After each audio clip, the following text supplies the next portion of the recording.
Hi, I'm Mel Fowler Green. I'm the director of the Metro Human Relations Commission. Thank you everyone for coming out here today to show that Nashvillians affirm and support dignity, equality, and civil liberties for all of our neighbors. These are core American values that our community today proclaims should be protected for all of our residents, no matter their race, their sexual orientation, their national origin, their ability, or their faith. Anti-Muslim rhetoric and policy proposals rooted in fear and exclusion have heightened discrimination against our fellow Americans. They're a threat to our core values, the values that we all share. Although it may be tempting to dismiss it as extremist political posturing, our country's own history has proven that hateful rhetoric can lead to destructive and sometimes fatal consequences for targeted communities. In fact, this year, hate crimes against American Muslims have increased at a disturbing rate, and more troubling, based on data provided by the Washington-based organization Muslim Advocates, this has been the deadliest year for Muslims in America. While this alone should motivate Americans of conscience to act and to say something, the policies of exclusion and distrust present a threat not just to our Muslim neighbors, but to all of us. And so the Commission is honored today to facilitate this united statement led by community, civic, and faith leaders in support of our shared values. And for logistics purposes, if the public or the press has questions for any participants, we'd appreciate if you would ask them individually, because we will not be taking questions from the podium today. And with that, it is my pleasure to welcome our mayor, Megan Barry. First, I'd like to thank the Human Relations Commission for organizing this event. We're all here today because we believe that Nashville is for everyone, and this is a warm and welcoming place. We're here because we want everyone, regardless of color or nationality or religion, to feel comfortable at home in our city. We're here because we believe that religious intolerance and religious tests for admission have no place in our city, our state, or our nation. And we're here because we know that diversity does not make us weaker, it makes us stronger and better. Evidenced earlier today when I came outside and spent much time watching the soccer players who gathered on the lawn behind you play soccer, and they represented many nationalities. Our Islamic community makes us stronger and better too. We're proud to be a city where Muslims can live and work, where they can play and pray, and where they can start families and start businesses. Nashville is a community of people moving forward together, and that's what we're going to continue to be. Thank you so much. We are here as the children of Abraham to stand alongside the other children of Abraham, Jews, Christians, and Muslims who believe in the First Amendment, the freedom of religion not merely for those in the majority, but for those in the minority, for all Americans who believe in the goodness of this country. Our sacred text, the Torah, states repeatedly and more often than any other commandment the injunction to love the stranger, the other, the different, the newcomer. 36 times the Torah references this text, but even more as Jews, it requires us to recall our own past, to reflect upon our own history, both that of our community as well as our own personal journeys here to this nation's shores, to freedom, to liberation, to refuge, to sanctuary, to acceptance, inclusion, and embrace. We gather here today to express the hope and dream for those of all goodwill, including the members of the Muslim faith and community. The Jewish people came to this country seeking safety and religious freedom, and so we dedicate ourselves to repaying that debt by welcoming peoples of all faiths and cultures. The Community Relations Committee of the Jewish Federation of Nashville stands firmly opposed to inflammatory and discriminatory rhetoric targeted against Muslims because it violates our most cherished values, both as Americans and as Jews. We stand by our mission to foster constructive relationships in order to promote a just, democratic, and pluralistic American society. It's my pleasure to introduce Reverend Dr. Judy D. Cummings. Today we stand to express our deep concern about the bigotry and hate that we've witnessed in the recent disturbing hate crimes and rhetoric that exploits the tragic attacks in Paris, calling for more profiling of Muslims and demonizing Muslim refugees. It is concerning that countless leaders and media personalities have used the tragedy to call for more discriminatory profiling of American Muslims. The damaging rhetoric is a misrepresentation of the religion of Islam, and it is a misrepresentation of our Muslim friends and neighbors that is dividing Americans at a time when we need to be united. It is not only hurting our democracy, it is hurting our standing in the world. This is not who we are as Americans, and it is certainly not who we are as Nashvillians. Be very clear. Unchecked, this bigotry will lead to a new era of discrimination, not only against Muslims, but against all people of color and anyone who dares to speak out against it. The African American population in the United States is descended from people forced to come to the United States as slaves, and we have struggled for centuries to achieve our rights. Don't forget, it was not until the 1960s that the American people, mostly Christian, realized the injustice of having a second tier of human beings and finally passing laws that recognize the worth and the dignity of every human. And yet today, discrimination, racism, and inequality persists. As a religious leader in the community of Nashville, I remind our Christian brothers and sisters that the church is mandated to keep in our minds that this issue is fundamentally about people, human beings, whom the scripture tells us are made in the image and likeness of God, for whom Christ Jesus died. Historically, as a nation, we have seen that we only grow stronger when we integrate and not marginalize newcomers. But it is easier to generalize and dismiss people when we're dealing with statistics and fear. It's easy to build walls of division, but it's harder to do so when we're talking about our friend, our sister, our brother. Muslims are our sisters. Muslims are our brothers. We stand united. Ladies and gentlemen, as a proud American born and raised in our great state of Tennessee, I urge everyone here to dedicate our lives to protecting America and our values, including the unwavering defense of the value of religious liberty. Among the many aspects that make our country that we live in such a great nation is our 200-plus-year-old practice of democracy. And one of the fundamental pillars in our democracy, where the people have the power, are our elections. As such, in 2016, we have collectively an enormous challenge and an opportunity facing us. So the importance of the 2016 election is not just in which candidate wins, but in what future our country will pursue.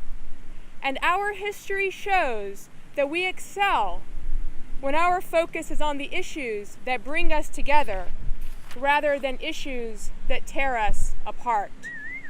We simply cannot afford a politics or a future where people dehumanize each other or create suspicions between citizens due only to their differences of personal faith or cultural heritage. Our Bill of Rights explicitly rejects that view because it is antithetical to our history and ruinous to our beloved community. And as Mayor Megan Barry will tell you, one of the reasons I have proudly served our country in both a Republican and in a Democratic administration is because public service is about serving the American people no matter who issues the invitation, and it's about protecting our values as Americans. At the core, our commitment is to each other as citizens of our great country, and we must transcend our differences. As in every case in our history in which American resolve is tested, the solution has always been working together. The best and only way we will move forward as a nation is by uniting us, not dividing us. And as we all know all too well, let us not fight hate with hate. My name is Abby Rubenfeld. I'm not here representing any particular organization, and I'm going to speak in a little more personal terms, I think. I'm a woman, I'm Jewish, I'm a lesbian, and at the moment I'm temporarily disabled from a car accident.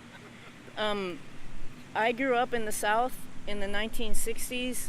I experienced firsthand and witnessed a great deal of discrimination, not just against myself and my family, but certainly as our country struggled with the effects of legal discrimination against African Americans here. And I know what that's like.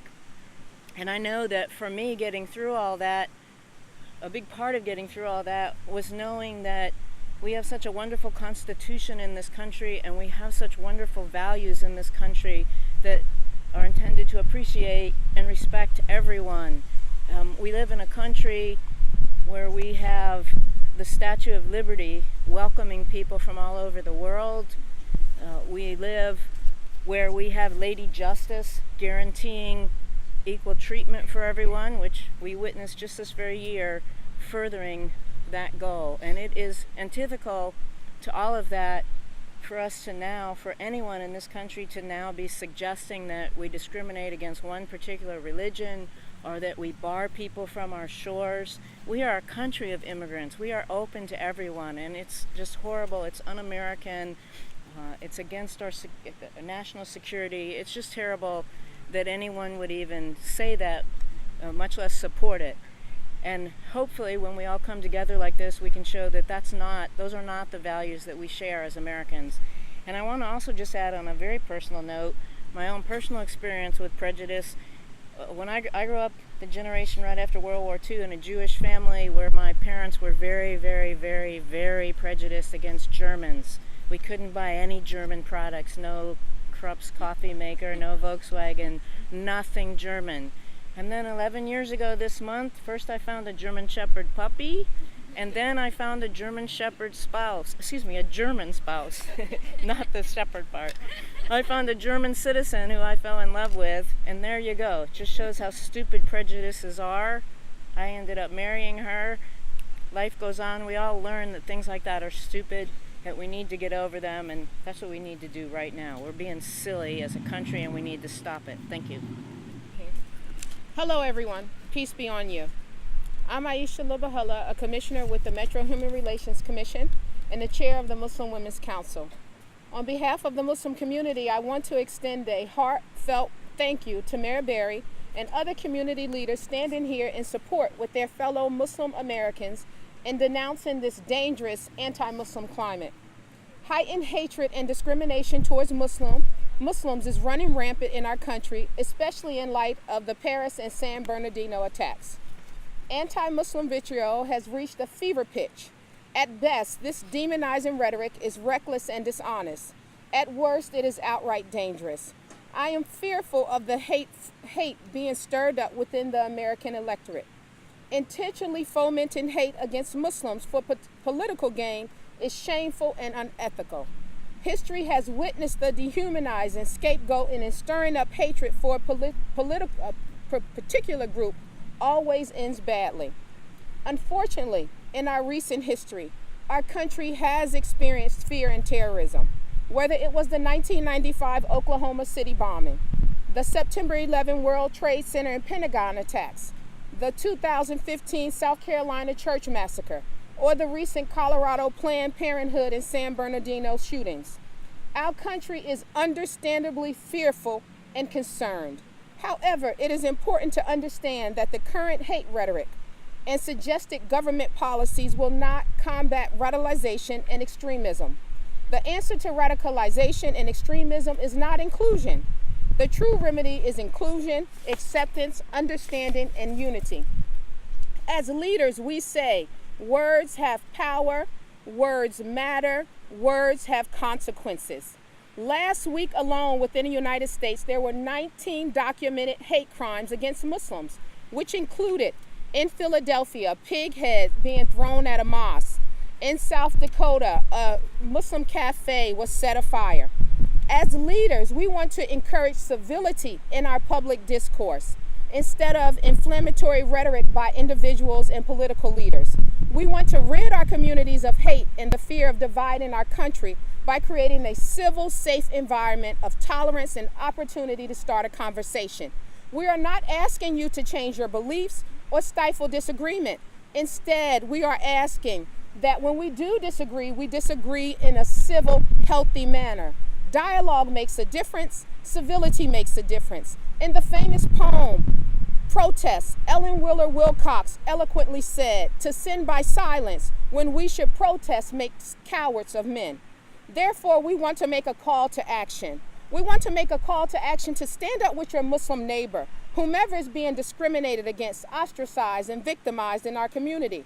Make a call to action to unite against bigotry and hate. Repudiate and reject leaders in rhetoric, stoking the fears of people and inciting persecution and marginalization. We want to make a call to action for a local dialogue regarding these issues facing our country and the American Muslim community. We need to stand united as one against intolerance, bigotry, and hate that we are seeing in our country. We want to make a call to action to live up to the American values and religious freedoms and tolerance, which is a hallmark of our society. A society formed by refugees and religious dissidents fleeing persecution and seeking freedom. We want to make a call to action to respect different religious views, which was so important to our founding fathers that they enshrined it in the First Amendment. Join us because this is the American thing to do, the moral thing to do, the constitutional thing to do, the human rights thing to do. Let us stand resolute against radical violence as well as resolute against radical rhetoric that goes against our American values and principles. I encourage our fellow neighbors to not be afraid to reach out to your local mosque or your Muslim neighbor or co-worker and ask questions. We won't mind it at all. We are your physicians, the cashier, the teacher, the police officer, the soldier, your nurse, your grocer, small business owner, the mechanic, the list goes on. Our faith requires the best from us, to walk on this earth as peacemakers and not rabble-rousers, and to bring joy to the hearts of human beings. We are as American as apple pie, and we are not new here to America. Our presence has been here since Columbus set sail on the Nina Pinta in Santa Maria, and we have practiced Islam the slaves did secretly. So we want to encourage dialogue. There are a host of a variety of places that you can reach out to. The Islamic Center of Tennessee, the Islamic Center of Nashville, a whole list, the Muslim Women's Council, the Faith and Culture Center, the American Muslim Advisory Council, the list goes on. In closing, while the most divisive and extreme voices are the loudest, it is comforting to know that they do not represent the vast majority of our community. The vast majority are tolerant and supportive like those gathered here today. So as we dispense, may we be hopeful, may we be united, may we be proactive, and may we be the agents of change. Thank you. My name is Greg Ramos, and thank you for being here today. I'm a proud American citizen, the son of an American soldier during World War II of Mexican descent, and the brother of an American soldier during Vietnam, also of Mexican descent. In my opinion, our core values, the essence of what it is to be an American, really are set forth in our Declaration of Independence. We hold these truths to be self-evident, that all men are created equal. that they are endowed by their Creator with certain unalienable rights, that among these are life, liberty, and the pursuit of happiness. But when politicians use fear, hateful rhetoric, and scare tactics to make us turn against one another, it undercuts the very rights and values that we all cherish as Americans. One of our most precious rights, of course, that of religious liberty, is explicitly protected by the First Amendment in our U.S. Constitution. Under that amendment, government may not favor one religion over another. And I'm here to let you know, as many of you already know, that our Tennessee Constitution protects our religious liberties to an even greater extent. But now there are certain demagogues among us who seek to wrongfully discriminate by preventing our Muslim brothers and sisters from even entering the United States. And let us not forget that even one of our Tennessee legislators from Williamson County wants to round up all the Syrian refugees and actually expel them from the United States. Ladies and gentlemen, I respectfully submit to you that when we give in to that kind of fear and that kind of hateful rhetoric, we really cease to be American. We cease to truly respect the core values and rights enshrined in our Declaration of Independence, in our American Constitution, and in our Tennessee Constitution. By giving in, we also give in to ISIS terrorists, and we let them win. We do that by turning against one another and by failing to protect the least of those among us. This is really what they want us to do. I've always believed that one of the most shameful incidents in our American history was the rounding up during World War II of Japanese American men, women, and children, and forcibly placing them in internment camps. I must confess that I once believed that such a shameful event could never happen again in the United States. We are now too educated, too knowledgeable, too sophisticated, too informed to ever allow it to happen again. Now, however, I've got to tell you I'm not so sure. But at least I know this. Now is the time for those among us, the ones who truly cherish our fundamental rights and values, to stand up, to stand united, and declare that we are Americans. We love our country, and we truly respect the fundamental rights and values that we've been given by those documents that I talked about. And we won't allow any demagogue to take away from us the essence of what it is to be an American. Finally, I'll leave you with these beautiful words from Matthew 25:40. The king will reply, "Truly I tell you, whatever you did for one of the least of these brothers and sisters of mine, you did for me." Thank you.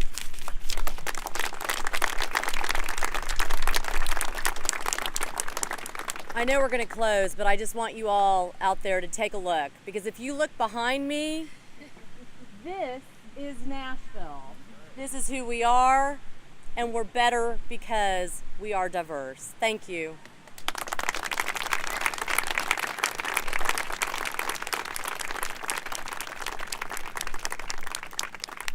Thank you all very much. I believe that fear and exclusion is very detrimental to the health of individuals as well as the society at large. Fear and exclusion creates bigotry. People are being profiled. It makes people feel like they have to be defensive.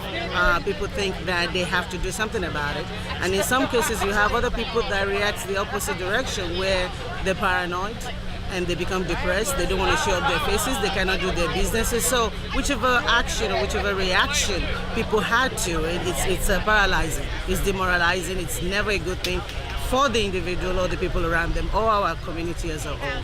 When people feel that they can't participate equally, when they don't feel like they have the same opportunities, this can lead to certainly it hurts the community as a whole when we're not taking advantage of everybody and all of their talents and abilities. Nashville benefits from all the talents that so many people, whether they grow up here or they move here from other parts of the country or from other parts of the world. We want to take advantage of that. And when there's fear, when there's exclusion, then Nashville suffers, and we lose something by not having those abilities. I think the remedy is to stand together. The remedy is to counter the hateful voices, not to censor them, because we do have the freedom of speech provision in the First Amendment, but to counter those voices. And most importantly, to empower people to know that not only do they have a right to have their voice heard, but they need to use their voice when it comes to voting. And they need to vote for individuals who support the core principles that this country was founded on.